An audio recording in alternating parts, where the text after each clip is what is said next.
Okay, here's a problem that doesn't come up every day, but we required a swivel mirror top dresser, and one of the small drawers in the top section was warped. We're going to take a look at it here. As you can see at first glance, the drawer seems perfectly normal, but if you lean down and sight across the top, you can see that the left rear corner is tweaked up a bit. The drawer is canted. It's warped, and as such it will never ride smoothly in the drawer track. The original joinery was dovetail joints, and even if I knew how to do dovetail joints, I knew it wasn't going to be cost effective to rebuild the drawer to make it right. So this is what I did. I knew I was going to have to lock down the front and right sides securely to a flat surface, while leaving the left side and rear suspended in the air. This would give me room to put pressure on the left rear corner in order to bend it down in the opposite direction of the warp. So now the clamp is on, squeezing the left rear corner of the drawer down to the table, in essence twisting it in the opposite direction of the warp. Now I'm ready to apply the moist heat that I think will change the drawer's shape.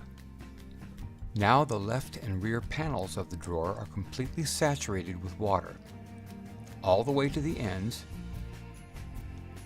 The water is allowed to stand for several minutes to give it a chance to soak in. When the heat is applied, the fibers of the wood should relax and let us correct the amount of warp in the drawer. A heat gun is a hair dryer on steroids. It's a useful tool to have in a furniture shop in that it can make quick work of stripping paint, loosening glue joints to get things apart easier, and all kinds of other stuff.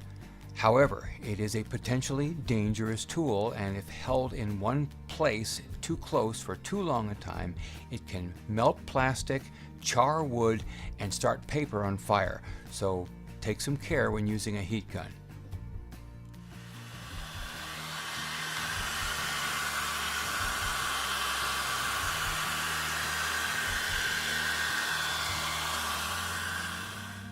I kept this process up for about 15-20 minutes. I wanted the saturated wood nice and hot, at which time I put the tools away, left the clamps in place, and came back the next day and repeated the process.